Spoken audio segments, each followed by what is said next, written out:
causal arguments talk about cause and effect. Hello, Miss Q here. We're going to be working on a simple outline for causal argument. Now remember, causal argument answers the question, how did this happen? Or what did this cause? Okay, it's about cause and effect. So I've come up with a sample question. Are humans responsible for global warming? When you some key words that you might use for this type of argument are things like, what are the effects of, what are the causes of, and this is actually asking about a cause for something. Are humans the cause of something? So what we want to do now is I would research this, but I'm also going to want to establish what are some things that we agree on. If we don't have anything that we agree on, we have what's called a pseudo argument, and we don't want that at all. So let's do the premise. Okay, what do we agree on? What I have so far is the climate is changing. We should agree on that. The figures are there. All right. But what else do we have? Well, humans cause pollution. Who can argue with that? And humans cause at least some deforestation. We might disagree on how much deforestation humans are responsible. Something else that's going on is that as the temperatures go up, icebergs are melting. And when the icebergs melt, the ocean level rises and land mass reduces. Okay, we may not agree that humans are causing some of these things, and that's where the argument is. Okay, so we're going to look at the premise, and we're going to look at where we diverge. Okay, so you got your premise now. We know what we agree on, but we have to disagree on stuff. So what do we do next, Mrs. Q? So we're on the phase where we're doing our simple outline now, okay? And it should be composed of three components. The premise, which we've already gone over, and you can just summarize that.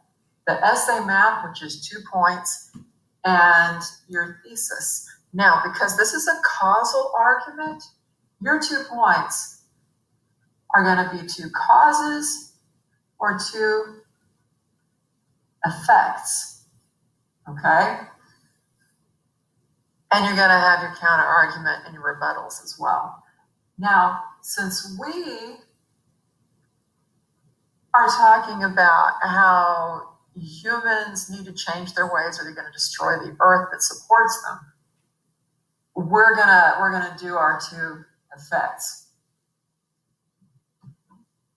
The body is going to look like this. You can have your 2 points, which is your 2 causes or your 2 effects, your counter arguments, and your rebuttals. So now we've got to get started listing our 2 points.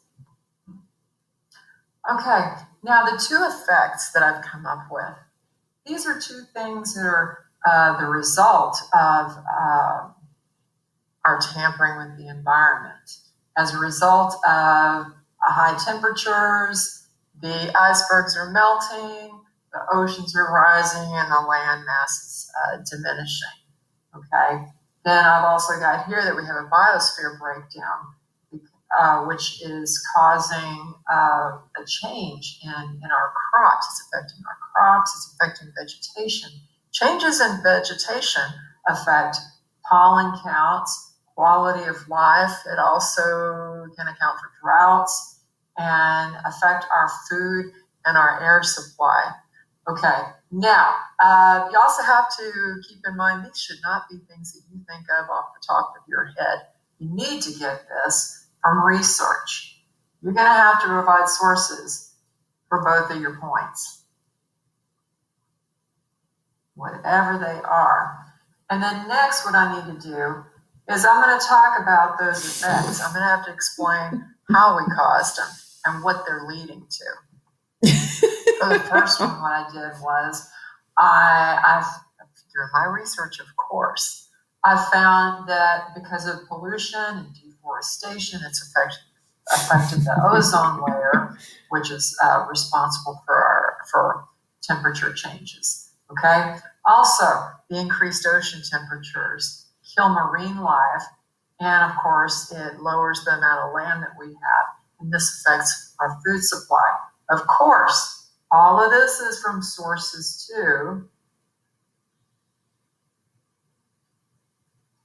And then I'm going to provide the same thing for point number 2.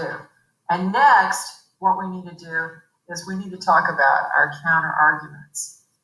It's not going to be an argument if we don't have people that disagree. And the other thing that I really want you to understand is that you have got to research what the opposing arguments are. You have to do some research on this. If you don't know what their biggest concerns are, you don't have an argumentative paper. You're just preaching to the choir, okay? It's a vent fest. You are just venting. If all you do is make up some weak argument, or you just find the weakest thing that you can, that is called a straw man argument, okay? And a straw man argument is flawed logic.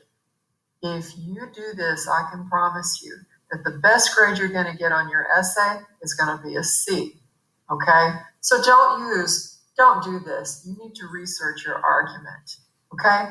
No straw man arguments. Have I told you how I feel about straw man arguments?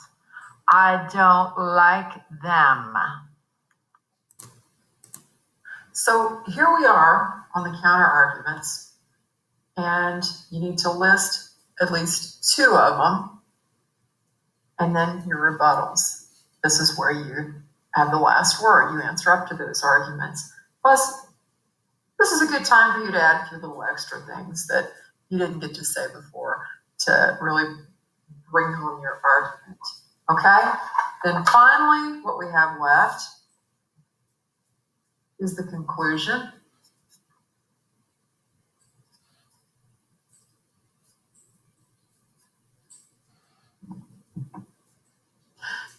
You will give some kind of a live application. You know, what can we get out of this? What could it accomplish? You acknowledge those counter arguments, but you also add your but. You still get the last word. All right, so I'm going to hold up my outline here, and this is kind of what your completed outline ought to look like, although you really do